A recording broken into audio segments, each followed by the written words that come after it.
Capítulo 4. A memória genética central e periférica. A partir desse capítulo, entraremos no cerne desta obra, nos mecanismos de construção do eu. O primeiro deles é a memória. No segundo livro, que completará esta obra, continuarei a falar dos mecanismos de construção do eu e destacarei os vários tipos de eu doentes ou estressados, como o eu ansioso, intolerante, dissimulador, radical, tímido, hipersensível e pessimista.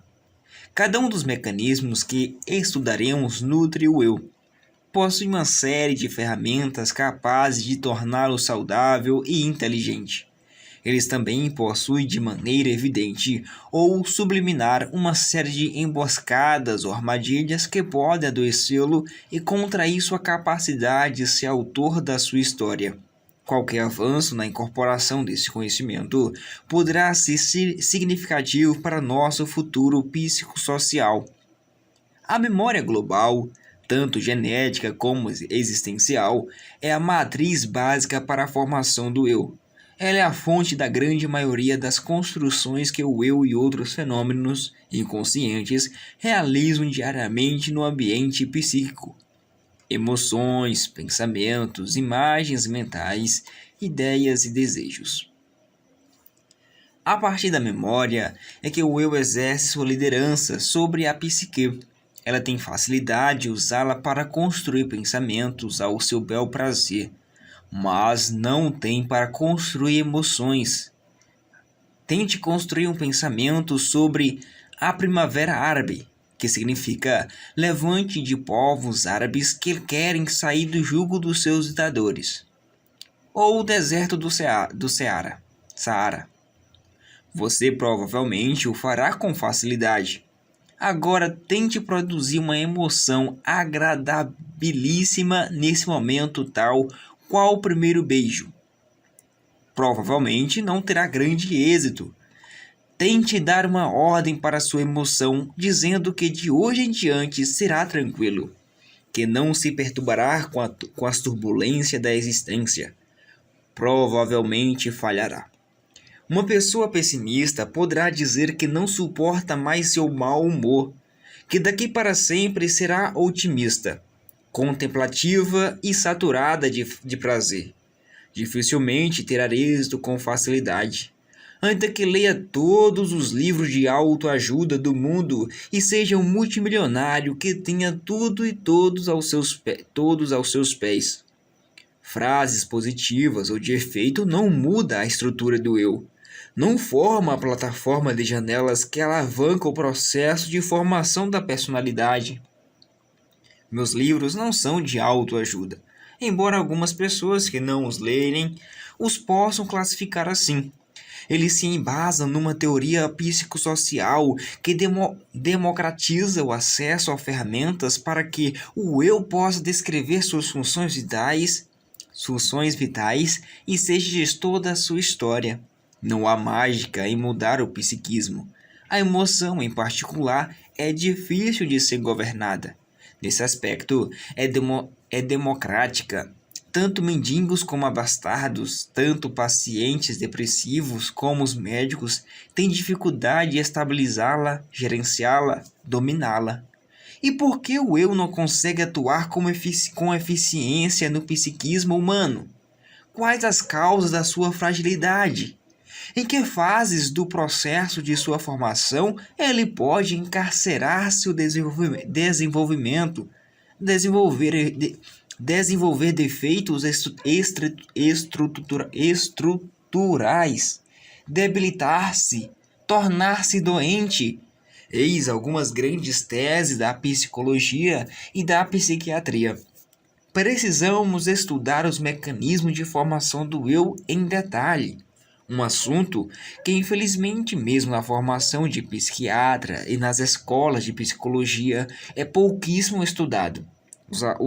Os atores coadjuvantes, que são os nossos comportamentos, são estudados em primeiro plano e o eu, diretor do teatro psíquico, é deixado em segundo plano. Erro crasso. Os leitores devem ficar atentos, pois mesmo quando acharem que estou tratando de um assunto que já leram em alguns dos meus livros, a aplicabilidade foi direcionada para outro contexto. Esses mecanismos são tão surpreendentes que preciso tê-los com frequência para não cair ou cair menos nas armadilhas que encerram. Os 3 tipos de memória. A memória se divide em 3 grandes áreas: a memória genética, a memória de uso contínuo, ou central, que significa MUC, e a memória existencial ou periférica, que significa na sigla ME. Tanto a MUC como a ME são memórias existenciais, adquiridas através das experiências psíquicas vivenciadas desde a aurora da vida fetal, mas as diferenciam porque a MUC, com memória de uso contínuo, é a fonte de matéria-primas para se ler, escrever, falar, pensar, interpretar e, enfim, realizar atividades intelectuais e emocionais diárias e contínuas. A ME, por sua vez, representa todos os bilhões de experiências que foram arquivadas ao longo da história de cada ser humano. Vou usar uma metáfora, a de uma cidade, para explicar os 3 grandes tipos de memória e como ocorre a coexistência e a cointerferência entre elas. Como se comunicam ou dançam juntas a valsa do desenvolvimento da personalidade e da formação do eu. Nessa metáfora, a memória genética representa o solo da cidade, que significa a estrutura física do córtex cerebral e o metabolismo. Tudo que foi edificado no centro da cidade será a MUC, e a imensa periferia será a ME. Vamos comentar primeiro a memória genética, herdada dos nossos pais biológicos a partir da união do espermatozoide com o óvulo. A carga genética é única para cada ser humano, tanto na construção do biotipo, que é expresso pelo tamanho, forma, peso, altura, cor da pele, como na construção da complexa fisiologia, expressa, entre outros elementos, pelo metabolismo, hormônios, neurotransmissores cerebrais, que significa serotonina, adrenalina, noradrenalina, acetilcolina e outros anticorpos. A memória genética também é única para o comportamento, em especial através dos neurotransmissores cerebrais e do metabolismo no interior dos neurônios. Ela produz pelo menos 11 grandes características que influenciam o processo de formação da personalidade e, consequentemente, de desenvolvimento do eu. Primeiro, níveis de reatividade aos estímulos estressantes. Segundo, níveis de sensibilidade às relações sociais. Terceiro, liminar de suportabilidade à dor física e emocional. Quarto, pulsação ansiosas. Quinto, manifestações instintivas, sede, fome, líbido. Sexto, capacidade de armazenamento de informações no córtex cerebral. Sétimo, dimensão da área que fará parte da ME. Oitavo, dimensão da área que fará parte da MUC. Nono, quantidade e qualidade das redes entre os neurônios. Décimo, quantidade e qualidade das conexões entre as janelas da memória. 11º, qualidade da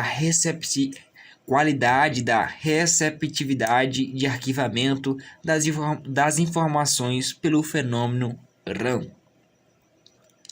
Já se foi o tempo em que ser gênio significava ter uma excelente memória, uma capacidade de armazenamento espetacular. Hoje, qualquer computador medíocre tem melhor capacidade que esse tipo de gênio.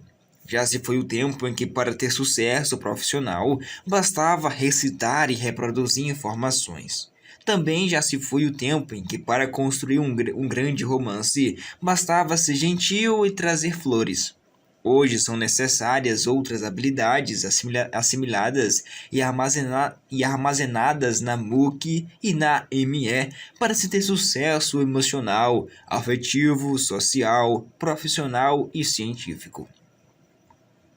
Mas não há dúvida de que a influência genética pode ser marcante. Cada uma das características genéticas para o comportamento pode produzir uma reação em cadeia que influenciará o processo de interpretação e as experiências emocionais do feto, do bebê, da criança, do adolescente e do adulto. O solo e o clima da cidade da memória, ou seja, a carga genética, influencia os alicerces, a estrutura, o padrão de segurança e a acessibilidade de casas e edifícios que representam as informações e experiências arquivadas na memória MOOC e na memória ME ao longo da existência. O centro e a periferia da memória.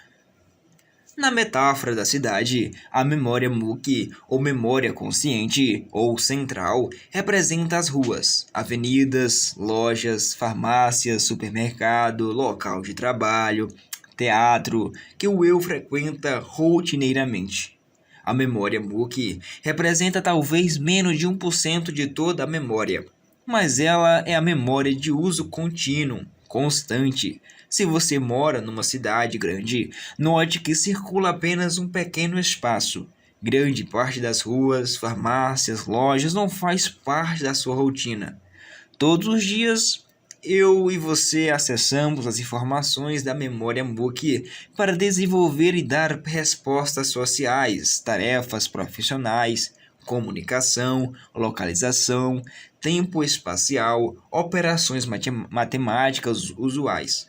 Para assimilar as palavras deste livro, você está usando grande parte das informações da MOOC. Os elementos da língua corrente estão no centro da memória.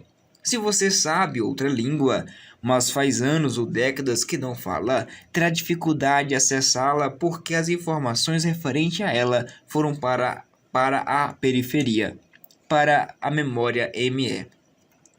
Com o tempo, ao exercitar a língua, você trará os elementos dessa língua novamente para o centro, para a memória MOOC, e terá fluência. Todos os dados e experiências novas são arquivadas na memória MOOC, através, como vimos, do fenômeno no RAM. O fenômeno RAM atua essencialmente na memória MOOC, na região central do córtex cerebral. Por região central, quero dizer o centro de utilização e resgate de matérias-primas para a construção de pensamentos, e não o centro anatômico do córtex cerebral. Certa vez, um pai e um filho tinham um belíssimo relacionamento.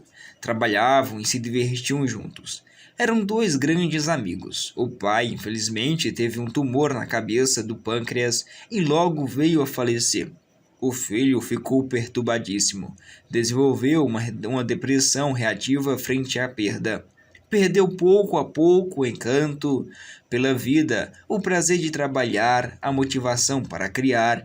Quanto mais se angustiava pela ausência do pai, mais produzia janelas com alto poder de atração, que consequentemente agregavam novas janelas traumáticas.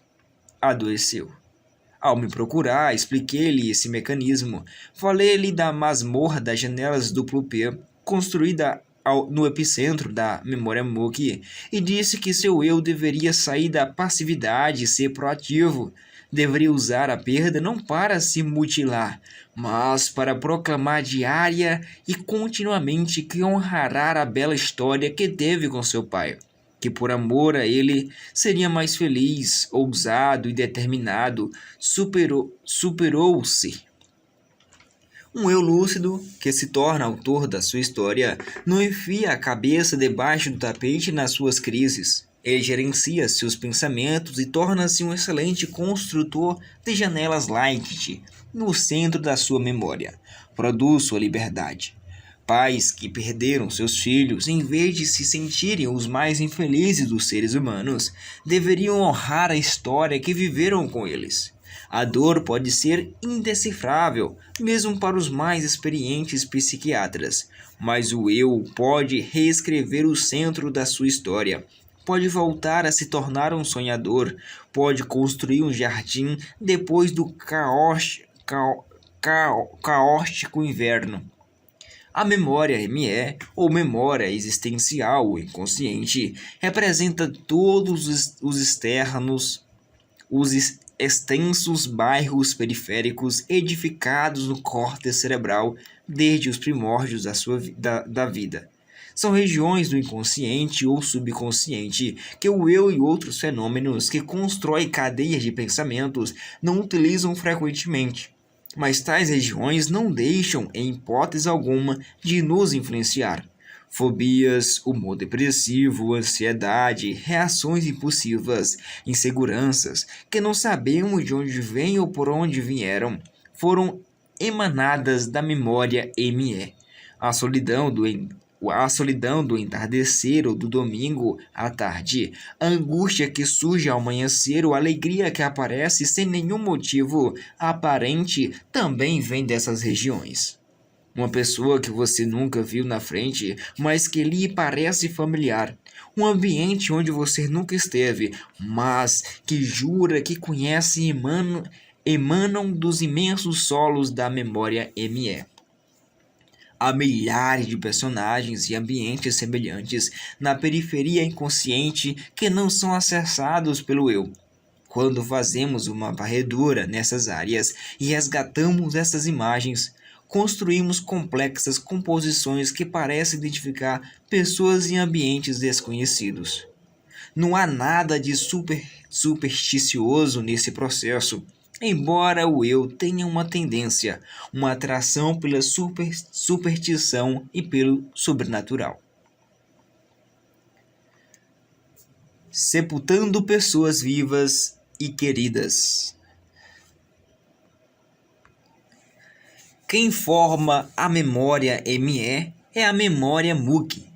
Todas as experiências adquiridas pelo feto, bebê, criança, adulto e que deixam de ser utilizadas de maneira diretiva e constante aos poucos são deslocadas da memória MUC para a memória ME, do consciente para as áreas isoladas.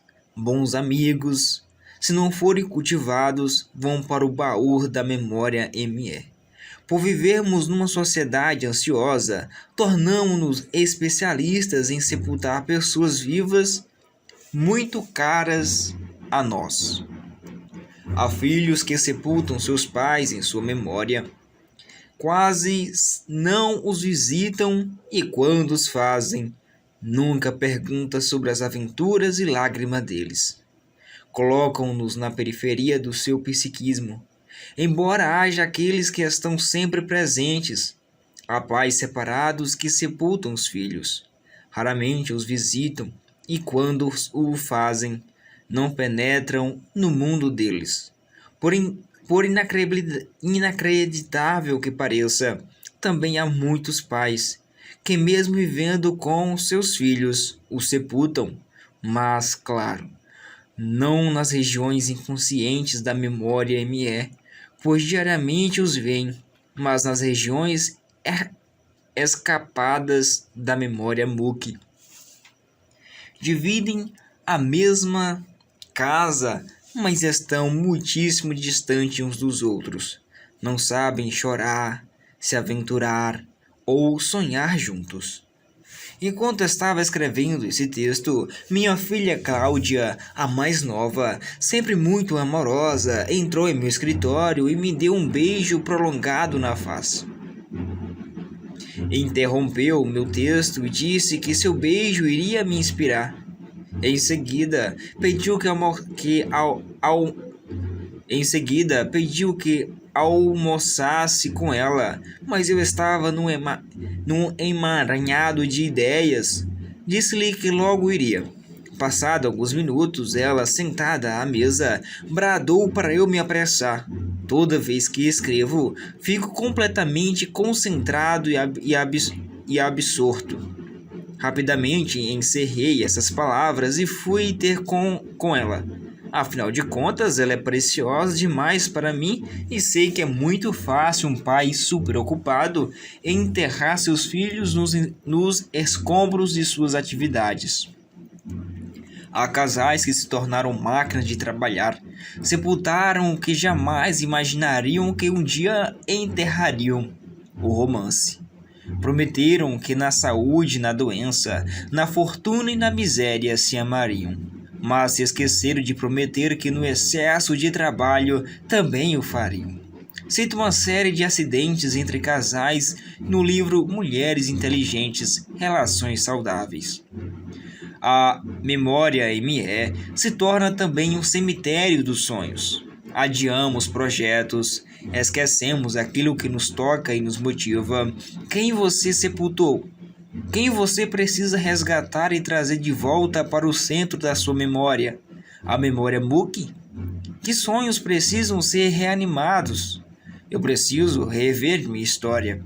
Deixei pessoas caras pelo caminho, principalmente amigos, mesmo jamais querendo abandoná-las. O excesso de ocupações sempre conspira contra as relações que nós mais amamos. Mecanismos de interação.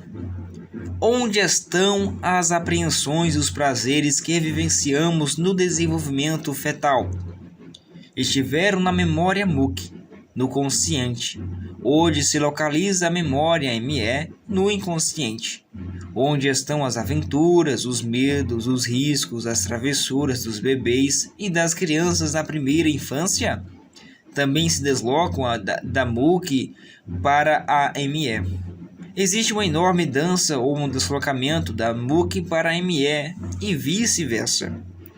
Um exemplo: uma professora atirou a prova de um aluno no chão por ele ter errado todos os dados. Ela errou muitíssimo. O bullying na relação professor-aluno, pelas enormes diferenças de poder, traz consequências gravíssimas. Em vez de exaltar seu potencial, sua ousadia de escrever, ela a humilhou. Plantou uma janela killer duplo P na memória Mookie dele. O eu do garoto leu e releu a atitude da professora constantemente e arquivou novas janelas, formando uma zona de conflito. Os anos se passaram e nunca mais lhe foi confortável trazer uma prova. Diante delas, acessava a zona killer, que produziria alto volume de tensão, que estressava seu cérebro, levava-o a ter ataque cardíaco e a suar frio, e pior ainda, bloqueava o acesso às janelas que continham as informações que aprendera. Chorou sem derramar lágrima, tinha de estudar o dobro dos seus colegas para ter um desempenho intelectual mínimo. Pagou um preço altíssimo. Muitos pensadores morreram no sistema escolar. Formou-se na faculdade e logo conseguiu um emprego. Aparentemente não se lembrava mais do seu conflito, mas este não desapareceu. Deslocou-se da memória Mookie para o inconsciente, para a memória ME. Sem que seu eu tivesse consciência, essa zona de conflito passou a interferir na dinâmica do processo de interpretação. Tornou-se gerente, mas não sabia gerir pessoas.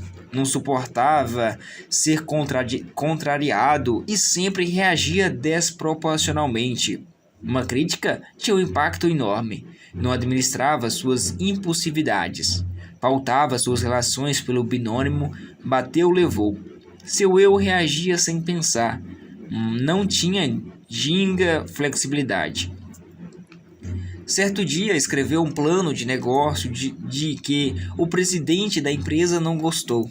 Embora gostasse de seu gerente, esse presidente pegou o documento e na frente de outros gerentes o atirou sobre a mesa e sem que tivesse a intenção, os papéis foram parar no chão. O eu dele não se interiorizou e desenvolveu um silêncio proativo. não foi capaz de gritar dentro de si: agora é que vou fazer o melhor plano de negócio. Agora vou dar tudo de mim para surpreender meu presidente e os outros colegas. Mas não foi essa a sua atitude. Ficou refém do seu passado. Detonou o gatilho da sua memória, que abriu a zona de conflito na sua infância, onde estava a atitude grosseira da professora. Trouxe seu conflito dos solos da memória ME para o centro da memória MOOC. Sentindo-se aviltado, diminuído, perdeu o autocontrole, levantou a voz e ofendeu o presidente, perdeu o emprego. As experiências com alto impacto dolorosos, como privação prolongada da mãe ou do responsável, rejeições, abusos, humilhação social, podem gerar janelas poderosas que estruturam a personalidade. Mas como a construção da memória MOOC é dinâmica, elas podem se deslocar para a periferia, para as regiões inconscientes da memória ME, mas não se despedem jamais do hospedeiro, a não ser que sejam reeditadas. Sabe aquelas pessoas calmas que juramos que nunca perderam a paciência, mas que, de repente, por um estímulo estressante, se descontrolam, perdem a serenidade? Elas tinham janelas traumáticas na memória ME em áreas de difícil acesso e que não foram reeditadas. Há um lado bom nessa história. Há algumas janelas na memória ME que nos perturbam muito. São solitárias, não chegaram a formar zona de conflito, por isso só eclodem em situações especiais. Felizmente, a memória MOOC tem preponderância na construção de pensamentos e emoções. É uma proteção não plena, mas sem dúvida importante. As janelas que formaram zona de conflito, bairros com centenas de janelas killer, ainda que não sejam resgatadas conscientemente, fornecem matérias-primas para o mau humor, preocupações descabidas, medos inexplicáveis, irritabilidade, timidez, obsessões, transtornos sexuais. Uma pessoa portadora do mal de Alzheimer se lembra muito mais do passado do que do presente. Por quê? Porque a quantidade de informações da ME é muitíssimo maior do que da memória MOOC. E também por essas informações foram arquivadas de múltiplas formas e em diversas áreas ou janelas do córtex cerebral. Os dados da memória MOOC não foram apagados com o passar da idade, apenas estavam sublimados pelo acesso fácil para a memória MOOC. A degeneração cerebral atinge mais facilmente a memória ME, mas não é percebida, devido à sua grande extensão no córtex cerebral. É mais difícil ela atingir a memória MOOC, pois, como eu disse, talvez seja menor do que 1% toda a memória. Mas, quando atinge o eu, este fica confuso, desorientado, perde os parâmetros da realidade, a autoconsciência e a capacidade de identificar as pessoas que o rodeiam. A técnica da teatralização da emoção pode ser muito útil. É fundamental elogiar, valorizar e teatralizar com palmas e gestos o sucesso de uma pessoa com comprometimento cerebral em responder e reagir para que seu eu forme tanto quanto possível uma nova memória MOOC, ou seja, mais eficiente em encontrar os endereços da cidade da memória que atravessou o terremoto de uma degeneração cerebral, tumor ou acidente vascular. Essa técnica provoca o fenômeno RAM para formar novas janelas, resgata a autoestima do eu como piloto da psique e pode até prevenir depressão. A carga genética e o feto. Em que estágio o ser humano deixa de ser vítima exclusiva da carga genética e começa a desenhar a sua história? A resposta é difícil. A partir da fecundação, se todos os cromossomos estiverem preservados, há uma carga genética para construir um ser humano completo. Mas é a partir do primeiro trimestre do desenvolvimento embrionário que o ser humano, como fenômeno genético, começa a perder espaço para se tornar um humano como fenômeno existencial. O fenômeno existencial se inicia a partir da concepção, mas é no final do primeiro trimestre, quando o cérebro razoavelmente formado é um solo capaz de receber registros, que esse fenômeno se acelera. É nesse período de iniciação da fase fetal que a memória MOOC, começa a receber os estímulos existenciais e arquivar rápida e intensamente as experiências advindas da contração da parede uterina, da viscosidade do líquido amniótico, do estresse da mãe, dos malabarismos fetais. Tudo é registrado automática e involuntariamente pelo fenômeno RAM na memória central ou memória MOOC. Mas ainda não é a memória consciente, pois o eu ainda não está formado. É um simples, mas espetacular começo. Inúmeras experiências são vivenciadas no útero materno.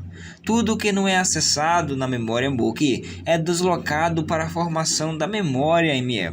Quando a criança nasce, talvez já tenha milhares de janelas com milhões de experiências nas duas grandes memórias existenciais. Mas devemos lembrar que os fatores genéticos, como o grau de suportabilidade à dor, para a sensibilidade e as pulsações ansiosas do feto, interferem na maneira como ele interpreta os estímulos dentro do útero materno e os arquiva.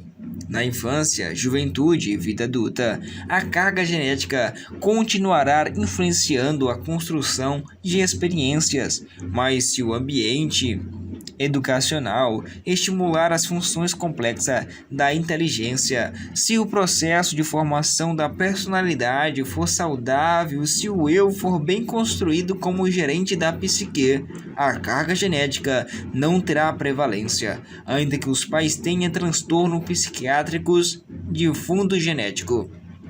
Não há condenação genética em psiquiatria. Essa é a minha convicção. Pais portadores de depressão, obsessão, psicoses, psicopatia não condenam seus filhos a reproduzirem a mesma história psiquiátrica, embora possam influenciar seu desenvolvimento. Há mais mistérios entre a influência e a determinação genética do que imagino a nossa frágil psiquiatria e psicologia preventiva. Os maiores erros da psiquiatria e psicologia clínica foram investir mais de um século em tratamento, mas pouquíssimo em mecanismo preventivo. Esperar o ser humano adoecer para depois tratá-lo é financeiramente caro e emocionalmente injusto. E não há como falar em prevenção psicológica sem passar pelos mecanismos de formação do eu como um gestor psiquiátrico, qualificador dos pensamentos, protetor da emoção, gerente do fenômeno da psicoadaptação, filtrador de estímulos estressantes, editor e reeditor das janelas da memória. A prevenção, que é a estrela da medicina biológica, sempre foi colocada em segundo plano pela medicina psicológica. Com muita humildade, digo que em todos os meus textos, inclusive em meus romances, faço um esforço intenso para produzir ferramentas preventivas. Até mesmo quando abordo conflitos entre professores e alunos, crise na formação de pensadores, a formação de psicopatas, estou procurando fornecer ferramentas preventivas. O que me move não é a fama, que é tosca, débil e volátil, mas a contribuição, ainda que mínima, para a humanidade. Fico felicíssimo com mensagens frequentes que recebo de pessoas que reciclam seus conflitos, que estavam à beira do suicídio, já tinham praticado diversos atos suicidas e aprenderam a estruturar seu eu como gerente da sua psique. Livros jamais devem substituir o processo psicoterapêutico e psiquiátrico quando estes forem necessários. Mas é fascinante descobrirmos que o eu pode e deve usar ferramentas para deixar de ser vítima e se estruturar como protagonista da sua história. A educação se inicia no útero materno. Toda vez que um feto ou um bebê vivencia uma experiência existencial, como tocar o palato com seus dedos e ter prazer oral, o fenômeno RAM forma uma nova janela ou expande uma anterior. Imagine um pai que acabou de atritar com a mãe grávida. Subitamente, o útero materno se contrai.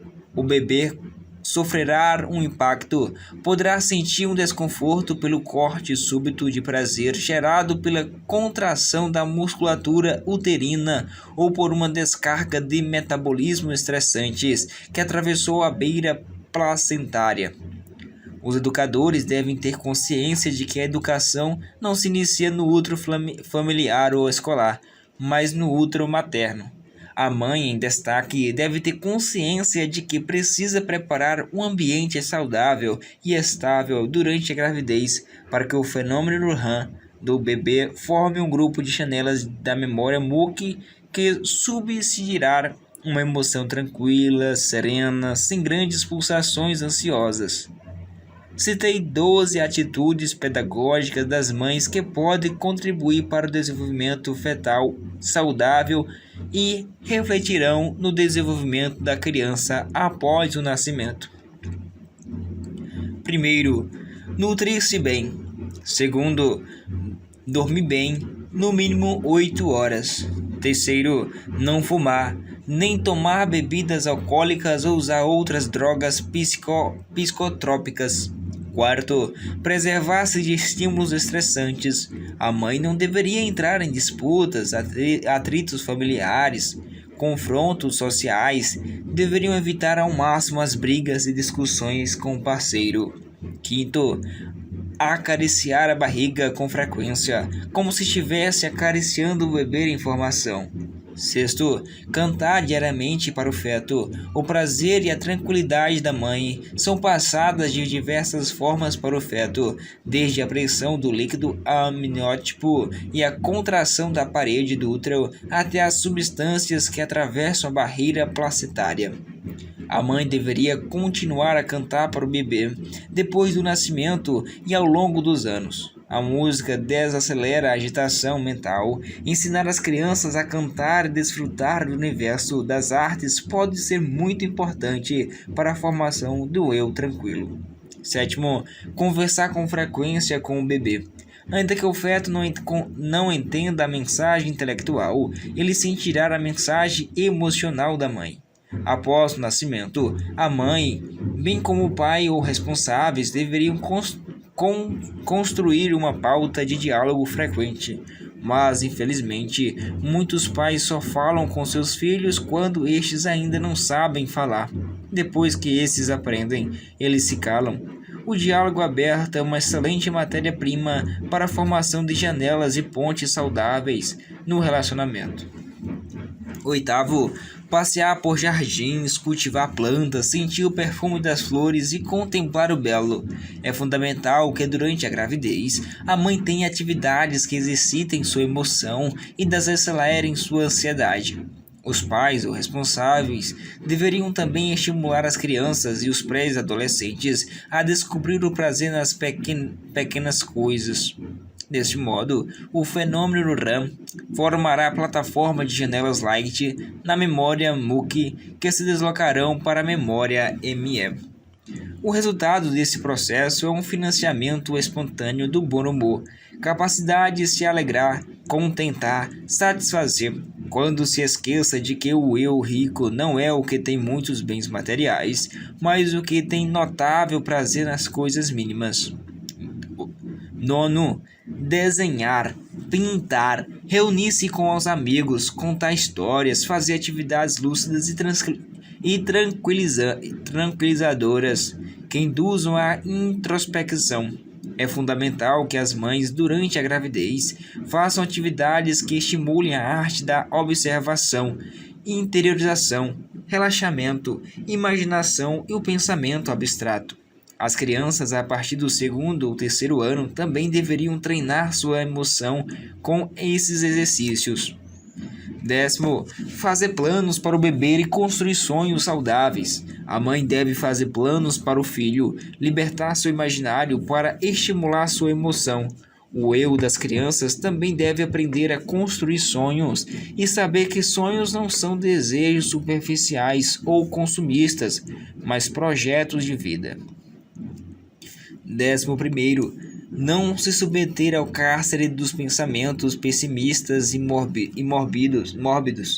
Durante a gravidez, a mãe deve cuidar não apenas do meio ambiente social, mas também do meio ambiente de sua mente, pois ele interfere no meio ambiente uterino. O eu das grávidas não deve ser passivo, subserviente, permissivo em seu psiquismo. Deve ser forte, gerenciador, impugnar seus pensamentos perturbadores e discordar de tudo que a controla e asfixia sua tranquilidade. 12º, realçar a autoestima, sentir-se privilegiada, intensamente bela e não deformada. É fundamental que as mães sintam-se bonitas, belas, encantadoras. Deveriam até proclamar-se assim. Para isso, é igualmente fundamental que aceitem as mudanças no seu corpo não como uma deformação que esmaga sua autoestima, mas como um presente de inigualável prazer. A depressão pós-parto não decorre apenas de alterações metabólicas da mãe, mas da autoagressão e autopunição que ela impõe a si mesma durante a gravidez. Quando vemos bebês nos dias e semanas que se seguem ao nascimento, agitados, irritadiços, insones, ficamos atônitos sem saber as causas. O parto foi bem, a criança chorou ao nascer, mas infelizmente a mãe não realizou práticas pedagógicas adequadas. Claro que fatores genéticos, fisiológicos, metabólicos ou até existenciais, além do controle da mãe, podem ter contribuído para desenvolver esse comportamento.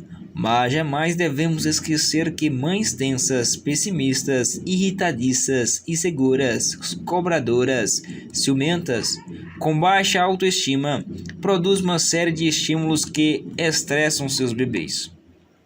Crianças prematuras costumam, em tese, ser mais agitadas que a média dos outros bebês, pois a gravidez foi interrompida no pico das atividades, quando a criança estava se movimentando prazerosamente na piscina de líquido amniótico. Não conseguiu se encaixar no colo uterino e aquietar seus movimentos no último mês de gravidez. Não conseguiu, portanto, se psicoadaptar, se preparar para o ambiente agressivo do meio externo. O complexo despertar do eu. O complexo despertar do eu. Na formação da memória do feto, o centro vai para a periferia da cidade da memória, e a periferia volta ao centro. Uma contração uterina súbita no momento em que a mãe discutiu fortemente com seu parceiro foi arquivada na memória MUC do feto. Mas se essa contração não for mais reproduzida, poderá ir para a memória ME. Todavia, semanas ou meses depois, se a criança materna se repetir, o feto poderá detonar o gatilho da memória, resgatá-la e trazê-la novamente para a memória MUC. Poderá ter um impacto emocional maior, medo, apreensão, insegurança. Nessa segunda vez, pois dilatou o processo de interpretação, formando assim janelas estruturais da personalidade.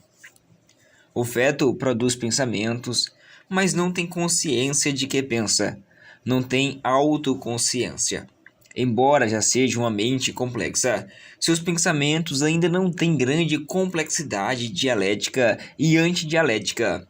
Não possui abstração e reflexão, como estudaremos no próximo mecanismo de formação do eu. O eu se organizará como ser autoconsciente no útero social, após assimilar, arquivar e utilizar bilhões de informações. A dança dos fenômenos inconscientes que leem a memória, em destaque o fenômeno do gatilho da memória e o alto fluxo, e a dança das janelas entre a memória MOOC e a memória ME, no feto e depois do bebê e da criança, propiciará um espetáculo cada vez mais complexo da construção de pensamentos e imagens mentais, acelerando a estruturação do eu. Precisaria de centenas de páginas para entrar em todos os textos inéditos dessa área contido na teoria inteligência multifocal. Em síntese, o feto depois o bebê e posteriormente a criança expandem a memória MOOC e a memória ME, num processo contínuo e incontrolável. As janelas serão lidas e relidas, formando pouco a pouco pensamentos que darão voz às necessidades instintivas, que são sede e fome. As necessidades afetivas, que são abraço, segurança, proteção, interação. Aos poucos surge a racionalidade mais complexa, pautada pelas ideias, opiniões, compreensão, autoconhecimento, diálogo e autodiálogos. O bebê começa a dar resposta aos pais e a todos os estímulos ao redor, em especial pela ação do gatilho da memória. Sorri, brinca, faz festa, chora, se irrita. Um dos fenômenos mais belos do psiquismo humano e que demonstra o aceleramento da construção do eu é a utilização tempo-espacial dos símbolos verbais para expressar a intencionalidade, uma ação ou vontade. É seu grande despertar. Não é o uso correto do tempo verbal que faz do eu um brilhante engenheiro psíquico, mas sua ousadia de considerar que a palavra expressará seus desejos, também é sua habilidade fenomenal de exercer a leitura multifocal das janelas e manipular dados subjacentes para expressar uma intenção e crer que o outro, que é o pai, o responsável, o compreenderá. É preciso para isso uma fé ou crença que nem os religiosos mais ardentes já tiveram. A habilidade do eu de penetrar no escudo da mais complexa cidade, a cidade da memória, encontrar endereços e acreditar que de fato os encontrou, usar símbolos linguísticos e acreditar que os está usando adequadamente para se expressar e se fazer entender, é surpreendente. Tente encontrar objetos na sua casa quando a energia elétrica acabar. Será uma tarefa difícil. Agora tente encontrá-los em endereços na periferia da cidade. Não conseguirá, mas o eu encontra tais endereços no insondável psiquismo sem esbarrar em nada e tem certeza de que os encontrou. Qualquer língua que estudar o processo de construção de pensamentos nessa perspectiva ficará embasbaçado. O adolescente e o adulto realizarão estas notáveis tarefas milhares de vezes por dia, mas como estamos drogados pela sociedade de consumo e asfixiados por uma existência superficial e ansiosa, não conseguiremos nos encantar com a engenhosidade do nosso eu. Não é sem razão que a autoestima e o prazer estão em níveis baixíssimos na atualidade.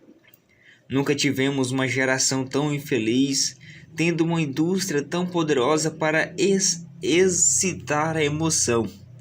Para uma criança expressar para sua mãe, ainda que com a função truncada que quer água, inúmeros fenômenos conscientes e inconscientes entram em ação.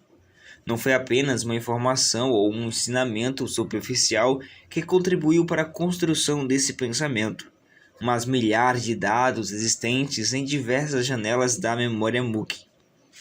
Veja algumas das complexas etapas em jogo: a sede, a consciência da sede, a convicção de que a sede emana da criança, a intencionalidade da ação com o objetivo de satisfação, a focalização do agente, que é a mãe, para quem a intencionalidade é dirigida, a expectativa de receptividade e recompensa.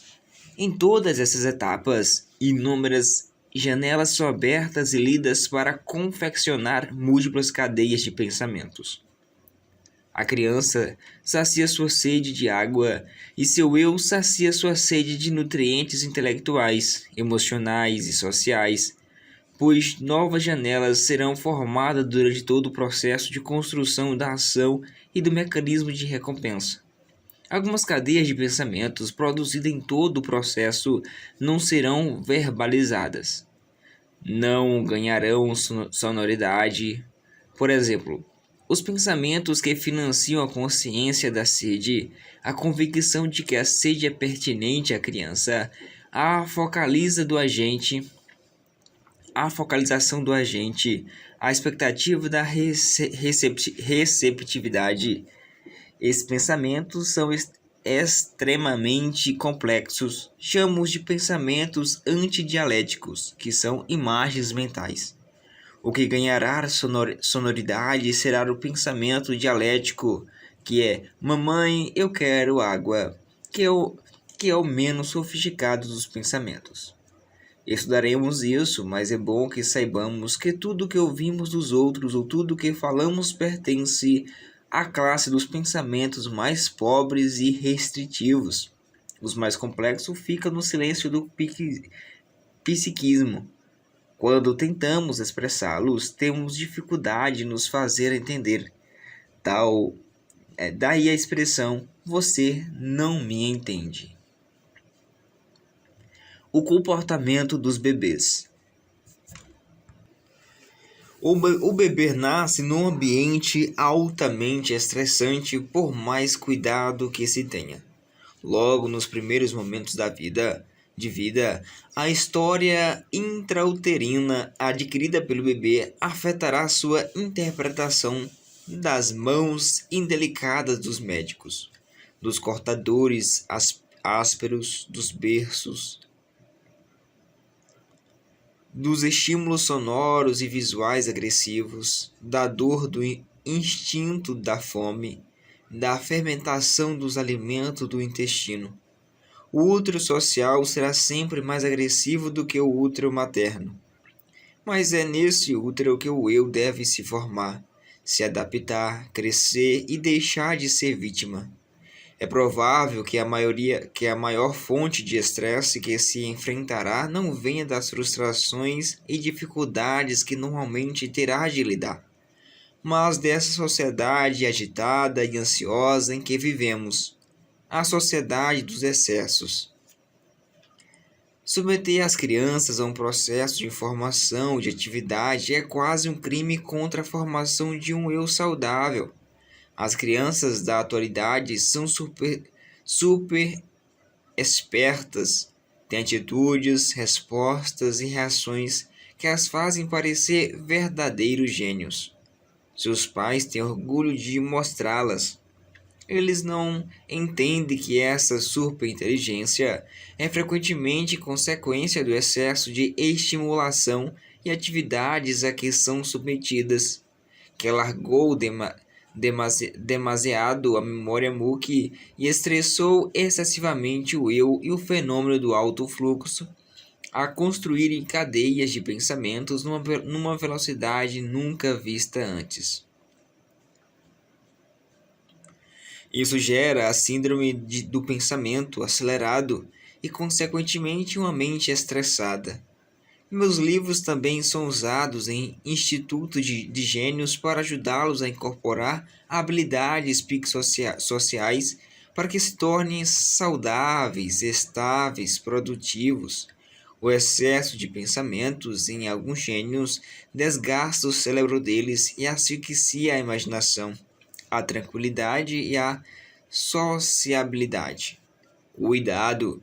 Provavelmente a maioria das crianças de 7 anos das sociedades atuais tem mais informações do que o imperador romano tinha quando dominava o mundo no auge da Roma antiga. Informações empilhadas de forma inadequada na memória MOOC não subsidiam a construção de pensamentos lúcidos, altruístas, coerentes e úteis para libertar o imaginário. A dança entre a memória MOOC e a memória ME. A teoria das janelas da memória pode contribuir tanto para a psicanálise como a psicoterapia comportamental ou cognitiva. Como estuda a base da construção de pensamentos, produz material que não compete ou substitui nenhuma delas.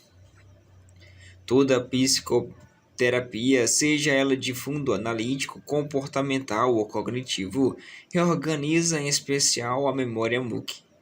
A psicoterapia comportamental ou cognitiva intervém diretamente nas janelas traumáticas ou na reconstrução de janelas Likert paralelas, levando, por exemplo, uma pessoa que tem claustrofobia para dentro de um elevador. A exposição ao estímulo estressante e a consequente racionalização pode reeditar a janela ou criar janelas paralelas saudáveis. Na psicanálise, procura-se resgatar com a técnica de associação livre as janelas killer do inconsciente, que financiam o conflito com o objetivo de reeditá-las, o que é nobre. Entretanto, todo resgate psicanalítico do inconsciente, sua racionalização e consequente superação são arquivados pelo fenômeno RAM na memória MOOC. Os conflitos, independentemente da técnica psicoterapêutica, no último estágio são recicladas no consciente, ainda que depois retornem para a periferia da memória, o que é desejável, pois a vida precisa seguir seu curso. É mais importante ter uma memória MOOC saudável do que uma memória ME saudável, pois aquela representa o centro da cidade da memória, a área de maior acessibilidade e circulação do eu. Uma memória MOOC saudável pode contrabalancear o peso de uma memória ME ou memória periférica doentia, embora dependendo das janelas killer duplo P na memória ME, o psiquismo possa ser encarado. O ideal é ter as duas memórias profícuas, mas enfatizo que quem teve uma infância caótica pode ter uma vida adulta primaveril, em especial se o eu construir na memória MOOC zonas de janelas Likert que produzam prazer, generosidade, tranquilidade, resiliência, onde as perdas e decepções são encaradas por outras perspectivas. Crianças que tiveram histórias dilaceradas por abuso sexual, atos terroristas, sequestros, podem desenvolver uma emoção saudável e, de outro lado, crianças que tiveram histórias sem traumas podem desenvolver uma emoção ansiosa, tímida e fobias. Tudo vai depender da reedição das janelas traumáticas da memória ME e, como disse, em especial da construção da memória MOOC. Uma pessoa não precisa ter um passado saudável, sem traumas e privações para ter um futuro razoavelmente saudável. Se o eu funcionar como autor da própria história e exercer com maestria seus papéis vitais, Ele transformará o caos em oportunidade criativa, fará da sua memória de uso contínuo um jardim. A memória ME influencia muitíssimo o eu, mas grande parte dos nutrientes que financiam a arte da contemplação do belo, da autoconsciência, da capacidade de fazer escolha, por proteger a psique, filtrar estímulos estressantes, bem como de pensar antes de reagir, imaginar, usar, intuir, ser altruísta é extraída da memória MOOC. A melhor maneira de reescrever o passado é reconstruir o presente. Devemos retornar ao passado apenas para reciclá-lo, reorganizá-lo, mas não para nos fixarmos nele. Mas muito tem um eu saudosista que se fixa nos fatos que já ocorreram, sejam para se autopunir pela culpa, seja para reclamar o que perdeu. Reclamar e se culpar esgotam a energia do eu, fragilizam-no como engenheiro do presente. Nada mais triste do que ser refém da história e nada tão prazeroso quanto ser o construtor de um novo tempo.